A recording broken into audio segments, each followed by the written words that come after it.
Wow, what a week. What an enormously busy week. And it is 4:15 on Friday, and finally finished mostly for a couple of little bits left to do. And I haven't even been involved in anything to do with elections, although can't take my eyes off my phone to see the results. So it has been busy, but what I'm going to do is I've tried to mix it up a bit this week in terms of reflecting on my own thoughts and try and split it into three. And also I've put a bit of narrative into the blog on the Medium blog as well, so you don't have to watch this video and watch me. So kind of three key reflections this week on things that have happened. Had a really great meeting with Rob and Guy from Grant Thornton this week about thinking around some of the future economic challenges that we're going to be having to deal with going forward.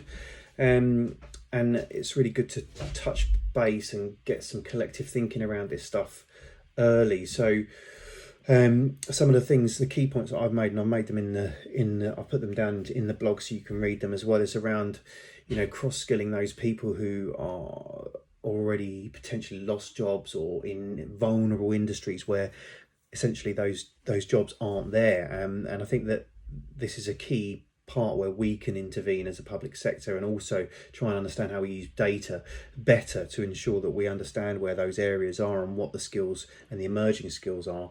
And that will be critical for those in kind of the more vulnerable, lower skilled sectors as well.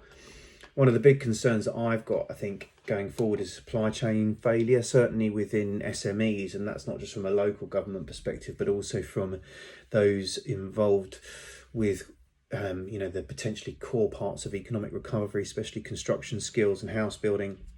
Those are going to be key areas that I think supply chain failure is going to be massively problematic for next year. We won't see that really manifest until probably next summer. So keeping an eye on that's going to be really important.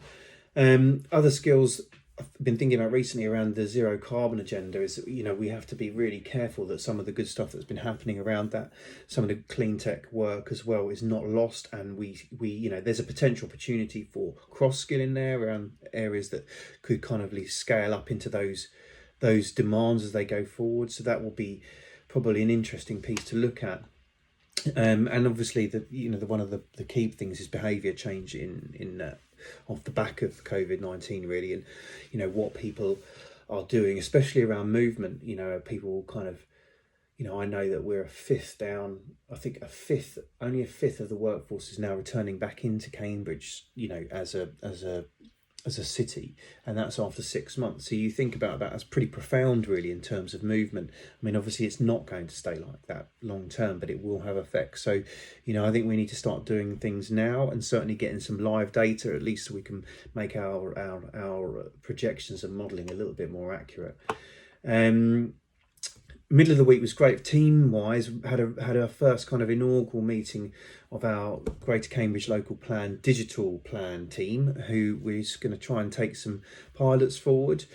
I put a bit of a call out on Slack to try and get some thoughts around how we look at this, and if there's any kind of thinking around a platform and how we look at from a spatially specific perspective. I know a lot of plans now moving towards a kind of GIS bottom layer, but our aspirations are much bigger than that in terms of moving towards kind of digitized policy and thinking about policies in a different way. So we kind of split that out into thinking about geospatial part of it, and then the kind of policy part of it, and the semantics of policies, and how often lots of things are grouped into one policy. So it's very difficult to break that down from a digital perspective.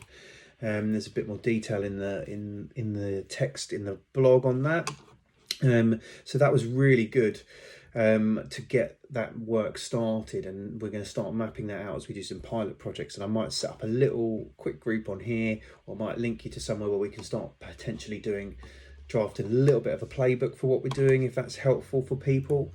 Yesterday was a great day as well in terms of something new, something different for the week. I attended a social value in the construction industry roundtable with the Institute of Economic Development, which is the IED, and that was really great to start thinking about that. And it was kind of aimed a little bit more at the delivery side, but we then discussed around how, you know, community engagement, effective work with the communities is intrinsic to delivering social value, because, you know, often the stuff seems to be a bit of a sticking plaster, a tick box at the end. Have you put in that stuff for, you know, to help with the communities, you know, bench and all this stuff that's kind of arbitrary, where actually, you know, we need to know what communities want right from the beginning of projects. And some of the issues are around whose projects they are, you know, are they national infrastructure projects, you know, because then that is a very different set of problems, and getting engagement right at the beginning is really difficult with that. So I think that, you know, the idea of doing some great work around talking around a centre of excellence to try and start understanding this stuff, and starting understanding how we can be more effective over the next, you know, 10, 15 years in terms of the construction industry. And I think being on this part of this early journey is going to be really great in terms of getting a wide range of multidisciplinary heads around the table and talking about it. So really great kind of cerebral conversation around this, and I was really kind of, you know, engaged after the end of it.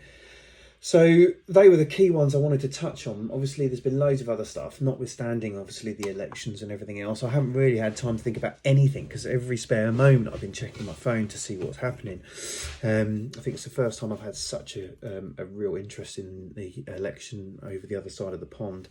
But everyone, I hope you have a great weekend. I hope that your weekend goes well, and we'll see you next week. And I hope the different format gives people a chance to engage with it differently. If you don't want to listen to the video, you can just read some of the bullets.